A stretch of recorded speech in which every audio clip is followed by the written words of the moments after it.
Тэгэхээр та 10 сарын хугацаанд ерөнхий сайдаар ажиллалаа. Таны авч хэрэгжүүлж байгаа бодлого дотроос Монгол хүн баялагтай, байгалийн баялагтай эзэн болох тухай дээр та нэлээд сэтгэл тавьж ажилласан гэж харагддаг. Стратегийн орд газруудын өгөөжийн 65%-ийг нь 4-5 ордоос тийм ээ.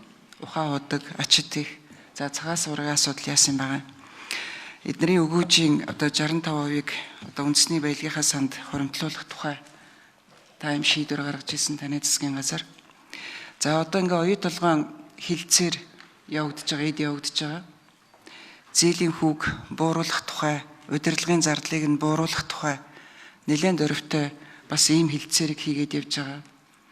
За саяхан бас сошиалд ил тавьсан мэдээлэлээр болоод ирэхээр ашигласан усных нь татвар тэрэнд нь татвар ногдуулаад явах шийдвэр гаргасан гэд яригдчихсэн. Тэгэхээр ер нь ашигт малтал уулуурхайтай ингээд холбоотой асуудал яриад ирэх үед бол Монгол Улсын засгийн газар хэд хэдэн засгийн газар ерөнхийд ингээд огцроод явж исэн л да. Сошиалар ч гэсэн яг ингэж шуугж байна.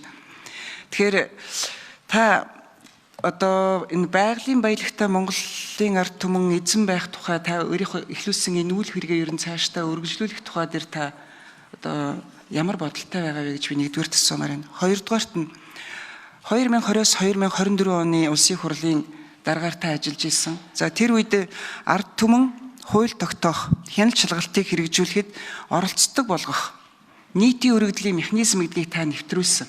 100 мянган хүн гар үсэг зурх юм бол хууль санаачлах, 70 мянган хүн гар үсэг зурх юм бол хяналт шалгалтыг хийх, 33 мянган хүн гар үсэг зурх юм бол ажлын хэсэг тодорхой асуудлаар байгуулад ингээд явах. Өөрөөр хэлэх юм бол төр барихад ард түмэн оролцох, жинхэнэ ардчлалыг хэрэгжүүлэхэд та маш том үзэл санааны хувьд бас маш том дөрвтэй юм механизмыг нэвтрүүлж оруулж ирж том өөрчлөлтийг хийсэн.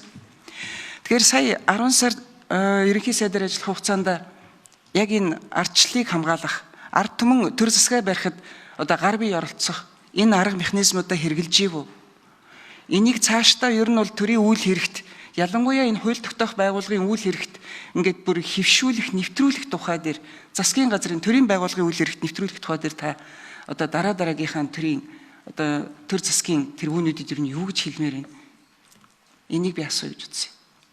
Харин иргэдийн оролцоог хангах чиглэлээр засгийн газрын ДГАВ цэгийн маань парламент адилхан систем нэвтрүүлж улсын төсвийг анх удаа нийтдээ бараг 500 мянган санал авч иргэдээр чөлөөтэй хэлжүүлж ийм Монголын хамгийн өндөр хэрэглээтэй болж санал авч өнгөрсөн энэ оны төсвийг буюу өнгөрсөн он төсөв боловсруулж батлахдаа иргэдийн санал дээр тулгуурлаж эрүүл мэнд боловсруулалтын салбаруудад харин билж ажилласан.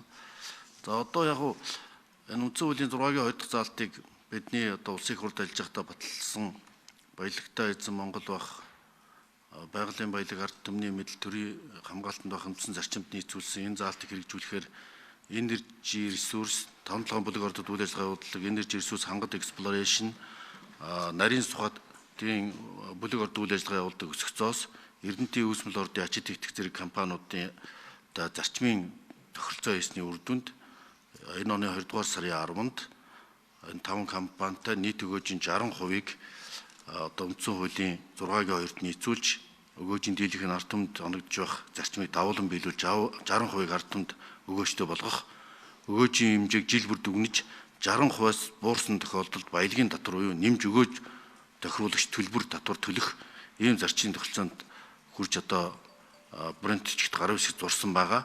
За энийг улсын хурлаар оруулж дээр ингээд нийтдээ 5 компани болж байгаа. За Rio Tinto компанитай 5 асуудлаар шаардлага тавьж яриа хэлцээр амжилттай үргэлжилж байгаа. Ер нь нэлээд нааштай үр дүнгууд явж ирсэн чинь одоогийн улс төрийн гацаа үүссэн нэг талаар нэгвэл энийг ашигласан нэгвэл энэтэй ямар нэгэн байдлаар холбоотой гэсэн дүгнэлтийг хийхээс өөр аргагүй тийм нөхцөл байдлыг бас үүсгэж байна. Ягаад гэвэл хэлцээрийн явцад удаашрлал үүсэж байгаа нь энэ улс төрийн докторгүй байдалтай холбоотой гэж үзэхээс аргагүй. Нийтдээ 4 удаагийн хэлцээний баг ширээний ард суусан. Айлын тал тодорхой бууруулах саналууд өгсөн боловч бид санал нэгдээгүй байна. Монголын тал өөрийнхөө байр суурин дээр хатуу байгаа. Ийм учраас хэлцээрийн хугацаа 7 жил нэг удаа тохиолж байгаа учраас бид бод дүрдэн гарахаар үндсэндээ урьдчилан тохиролцоод ер нь бас gold streaming forward хилцлүүдийн үр дүнд ногдлошгийг урьдчилгаа авахар урьдчилсан тохиролцоо гэдээ тодорхой ахиж үр дүнтэй явж исэн энэ хэлцээр бас жоохон хойшилж байгаа санаа зовж байгаа.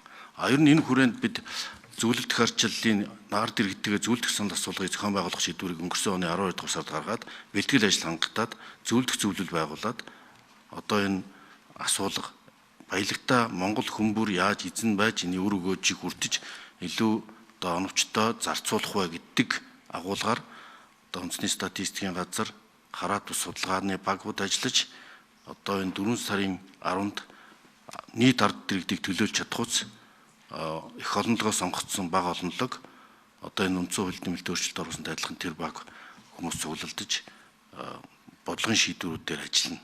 Хуулийн өөрчлөлтийн төслүүдээр ажиллана.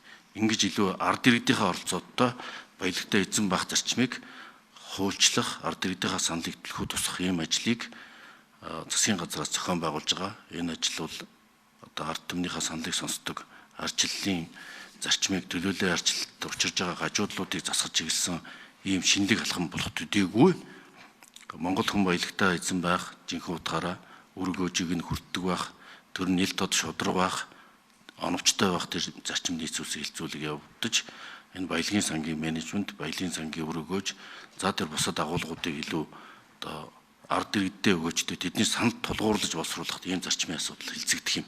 Энэ дээр үнэлж ард иргэдийн санал дээр тулгуурлаад энэ санал дээр тулгуурлаад хуулийн төслийг улсын хурлд одоо үндэсний баялагын сангийн хуульд өөрчлөлт оруулж өргөн барихаар төлөвлөж энэ санал асуулга хилцүүлэг явагдана. Болсноо. За